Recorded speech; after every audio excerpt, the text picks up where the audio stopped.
Hello, you may know me from such videos as doing a speaker review and not actually showing the speakers, apparently.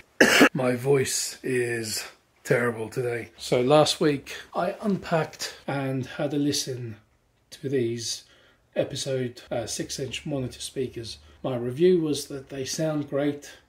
They are great value for money given the price point. They look beautiful. The construction is immaculate. Apparently talking about those kind of things and doing a little sound test demo wasn't enough.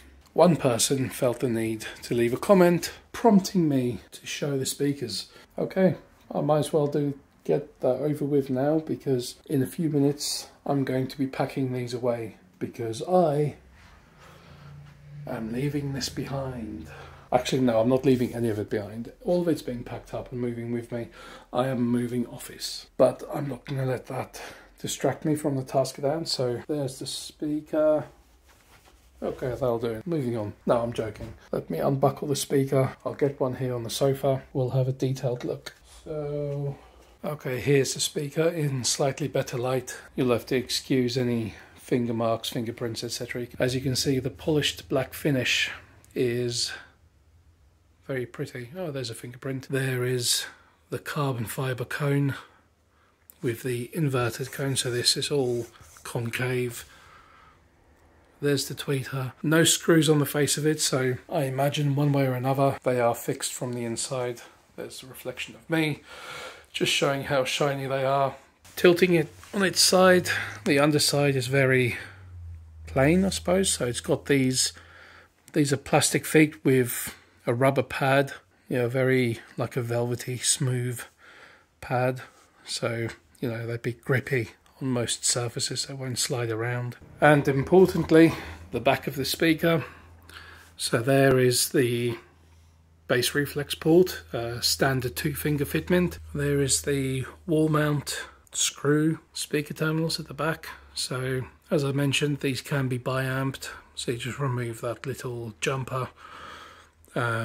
Top terminals for the tweeter, bottom terminals for the woofer, and then obviously the sticker on the back to reaffirm that these are indeed, like most other things, made in China.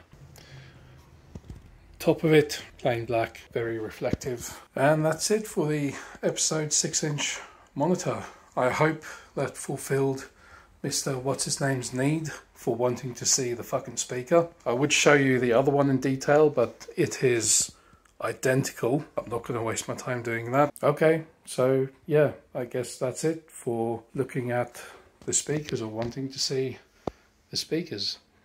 Back to the more important matter at hand. All of this that I recently put together and hung up, that's got to come down. Obviously, as you'll know, it's just 2 hooks holding that on. No big problem. The only downside is I am probably going to have to disassemble that because I've got no use for that in the new office. Anyone who might be saying like, oh, why did you build all this stuff if you're moving offices and you can't use it? Honestly, a week ago, I had no intentions or plans for moving offices. It's just that a few days ago, an opportunity came up to move to an office that's less than a mile from my house, which makes it very convenient. This office is 21 miles away. On a good day with traffic, it's about a 45-minute drive. Big construction projects like this, and this whole wall is being knocked down. There's not much of it that I can reuse, I imagine, because everything is fairly sturdily put together. So as in, I'm going to have to damage parts of it to get it back down. I wish I'd kept some sort of record as to where all the screws went in, because the screws went in, they were sunk in, then smoothed over, and then obviously painted and wallpapered. So getting this front face off might be a bit of a challenge.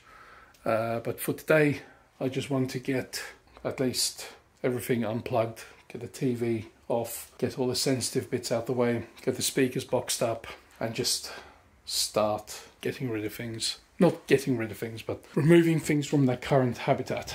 Luckily, the storage cupboard is fairly empty because most of that is currently in use, either on site for jobs or in my car. Also, I've only just realised those, where are they? There. These are still holding on with a little bit of Velcro. So like I said, they are really light.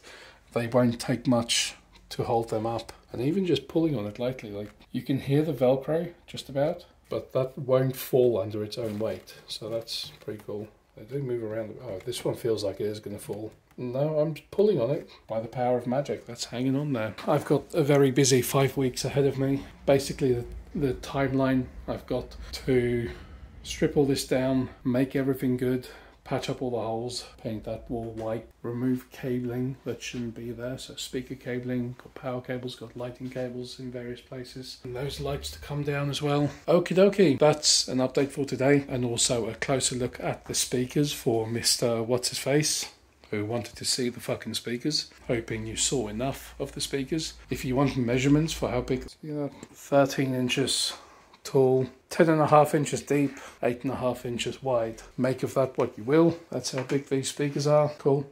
That's it for today. I'm not gonna fumble anymore because I have things to do.